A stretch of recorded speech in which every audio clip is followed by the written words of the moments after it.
Immigration. Let's talk about it. In the last 2 years, our population has grown really fast, like baby boom fast. And increasingly, bad actors like fake colleges and big chain corporations have been exploiting our immigration system for their own interests. So we're doing something major. We're reducing the numbers of immigrants that will come to Canada for the next 3 years. Today, I'm going to let you in on what happened, where we made some mistakes, and why we're taking this big turn.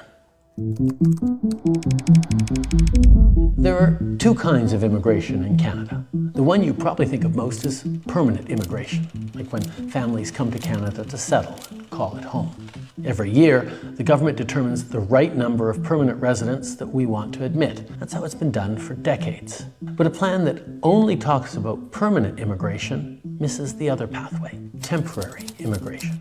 Temporary residents are people who come to Canada for a limited time, like international students, temporary workers, and so on. They come to work a job or go to school. When the job is done or when they finish their degree, most return home. Some apply to stay as permanent residents, but most return home. So back to this year's plan. Historically, Canada's annual immigration plan just looked at permanent residents. The number of temporary students and workers that we admitted each year was left to the demands of the economy. It was usually a small proportion of our population, so it's never been a part of the long-term immigration plan. But after the pandemic, our economy came roaring back quickly, and we needed a lot of workers fast.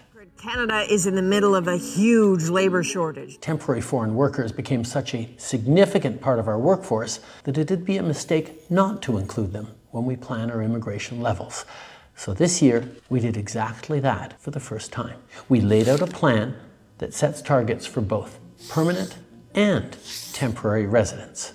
This way, we're getting the full breakdown of people coming into our country so we can prepare the homes and infrastructure needed to support them.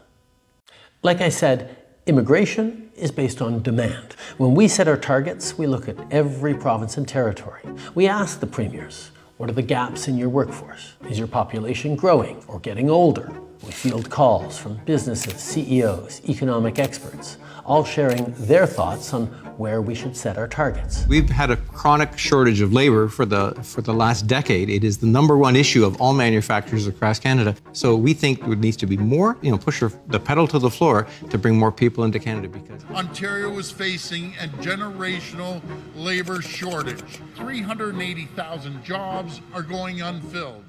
It's no surprise that every sector has different wants and needs when it comes to immigration. But after the pandemic, they all came to us with the same message. After 2 years with closed borders, we need more people, more workers, fast.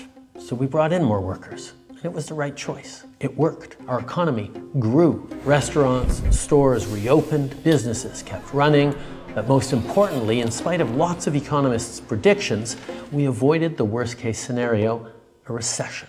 But some saw that as an opportunity to profit, to game the system. We've seen way too many large corporations doing this. The government says the program has been used to get around hiring Canadian workers in some instances.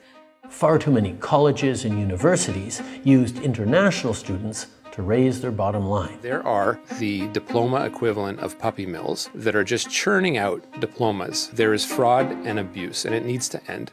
Because they could charge these students tens of thousands of dollars more for the same degree. And then there are really bad actors who outright exploit people, who target vulnerable immigrants with promises of jobs, diplomas, and easy pathways to citizenship, promises that would never come true. Looking back, when the post-pandemic boom cooled and businesses no longer needed the additional labor help, as a federal team, we could have acted quicker and turned off the taps faster. Now, it is time to make the adjustments to stabilize the immigration system that we need and get it working right for Canadians for right now. Immigration is primarily a federal job. We have the levers to rein it in, so we are. This is a big change, a major cut to immigration, reducing permanent immigration levels by at least 20%. A new string of measures to clamp down on temporary immigrants. That means a decrease in international students, temporary foreign workers. Canada's new immigration plan is straightforward. Lower the number of new immigrants coming into Canada, both temporary and permanent. We're prioritizing permanent residents with the skills we need, like healthcare workers for our hospitals and construction workers who will build more homes. And those temporary residents who are already in Canada, some will apply to stay in Canada as permanent residents. Since they're already here, established and working, the added pressure put on communities is very low. Or they'll leave Canada when their temporary residency expires, reducing our population. Some temporary residents may turn to our asylum system when their visa expires as a shortcut to stay in Canada. Those claims will be analyzed and processed, and if their claim fails, they'll be sent home. Between the amount of people coming and going, we'll effectively pause population growth for the next 2 years. Then from 2027 onwards, it'll balance out and slowly start increasing again at a sustainable pace. In fact, that gets us back to the population growth path we were on before the pandemic.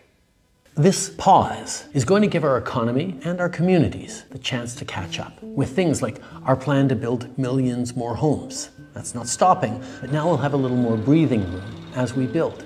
We'll see more corporations investing in Canadian workers and youth rather than relying on cheap foreign labor. Our cap on international students is already bringing rental prices down in big cities, and as we keep that cap in place, rents will keep coming down. We're making the system work for Canadians and for newcomers, rather than for the big box stores, chain restaurants, immigration consultants, and sham colleges that exploit it. Immigration is a great thing, and we're lucky that so many people dream of coming to our country. Fulfilling that dream depends on having a good job, a decent place to live, and health care that you can access when you need it. We have to make sure our population isn't getting out ahead of those things.